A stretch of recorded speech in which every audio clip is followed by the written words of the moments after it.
Saudara, kasus positif COVID-19 di Kabupaten Jemberana cenderung mengalami peningkatan yang cukup signifikan.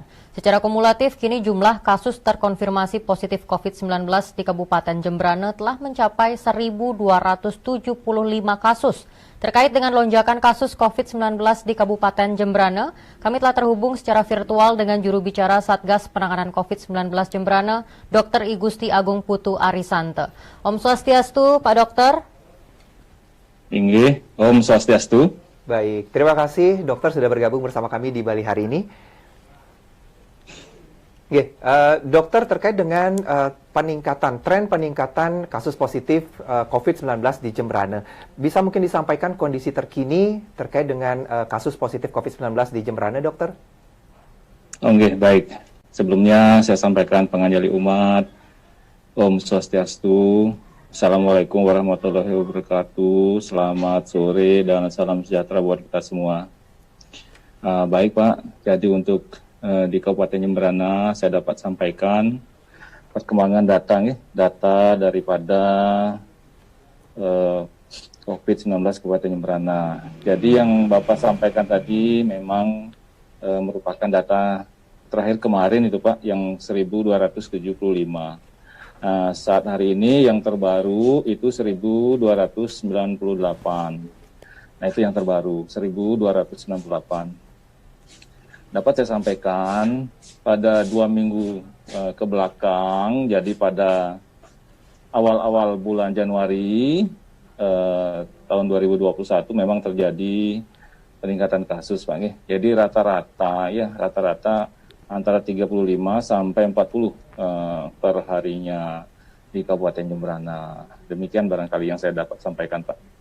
Dari perkembangan kasus positif yang ada di Jemberana ini, sebenarnya klaster apa yang mendominasi, Pak, hingga adanya penambahan yang cukup signifikan seperti ini?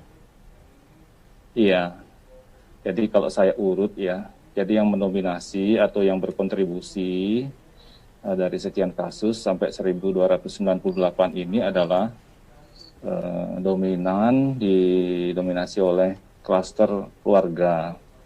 Kemudian yang lainnya ada juga klaster kegiatan agama, jadi agama apapun. Kemudian yang lainnya ada klaster perkantoran, dan yang terakhir adalah klaster pelaku perjalanan. Demikian, Ibu. Iya, dokter, kemudian terkait dengan tren peningkatan yang dokter sampaikan beberapa hari terakhir itu antara 35 sampai 40 per harinya, dan untuk kenaikan hari ini catatan kami tadi dokter sampaikan ada 23 tambahan kasus positif. Artinya penanganannya seperti apa dokter? Baik untuk mereka yang berstatus OTG kemudian positif ataupun mereka yang rentan tertular COVID-19 ini? Iya, baik.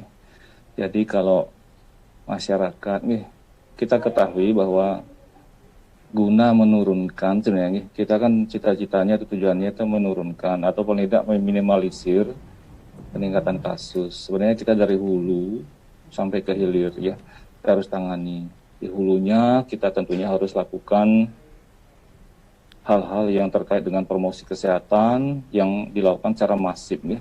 Jadi bagaimana 3M harus dilakukan dengan disiplin sehingga tentunya dapat meningkatkan kesadaran masyarakat Kemudian di tengahnya kita bisa lakukan 3T itu ya. Jadi di Jemberana sudah kita lakukan tracing, testing, dan treatment. Jadi tracing kita ya rata-rata itu 1:15 kurang lebih. Jadi ada pasien positif COVID ya. Kalau rata-rata saya lihat di datanya itu 15 jadi kontak eratnya. Kemudian dari itu kita lakukan pemeriksaan swab seperti itu. Nah sementara memang dari teorinya kan 1:30 ya. Namun demikian 15 saja ini sudah meningkat ya, cukup banyak ya kasus hariannya.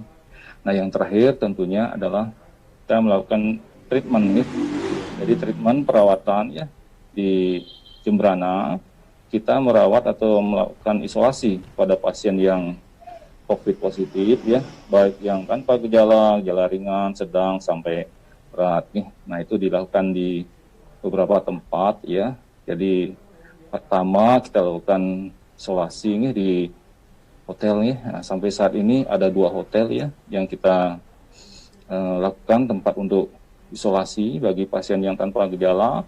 Itu 2 hotel sudah penuh Pak dan Ibu ya, sudah penuh. Jadi besok mau nambah 1 nih rencananya.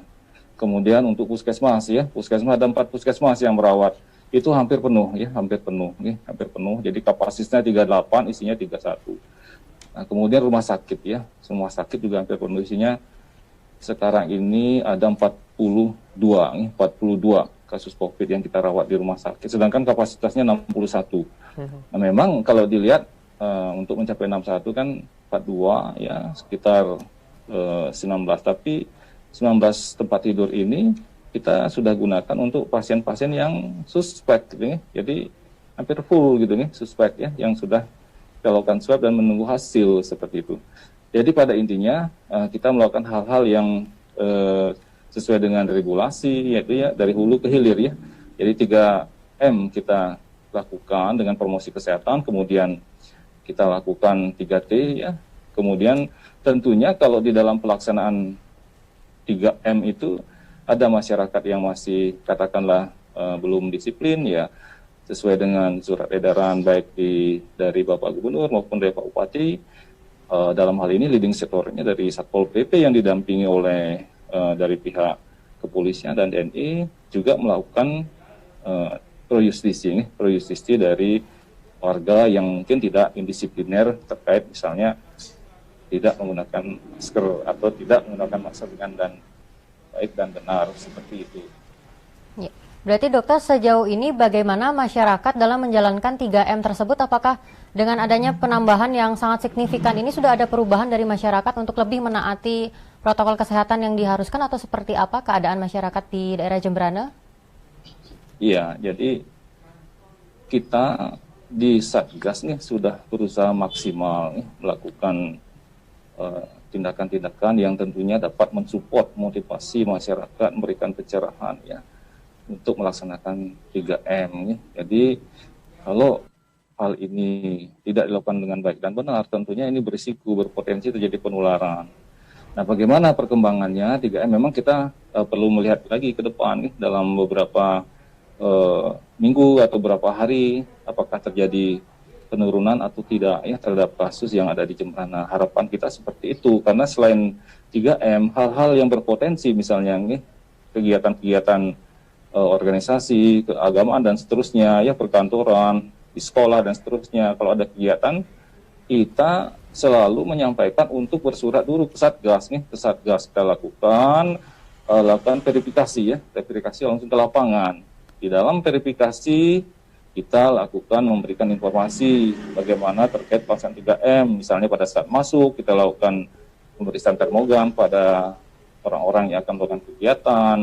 Kemudian masker harus digunakan dengan baik dan benar. Kalau ada tempat duduk ya kita harus jaraknya tetap ya minimal 1 meter, bila perlu 2 meter seperti itu dan seterusnya ya. Kalau sudah kita sampaikan seperti itu dan memenuhi syarat ya, baru kita izinkan atau kita berikan rekomendasi untuk melaksanakan kegiatan apapun di masyarakat.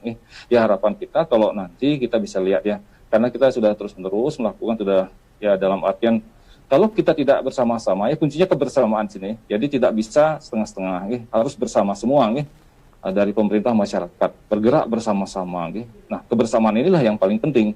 Kalau di tempat satu misalnya bagus ya 3M-nya, tempat lain masih kurang, nah itu bermasalah juga. Jadi harus bersama ya. Jadi kalau tidak bersama, gotong royong itu tidak akan baik hasilnya seperti itu.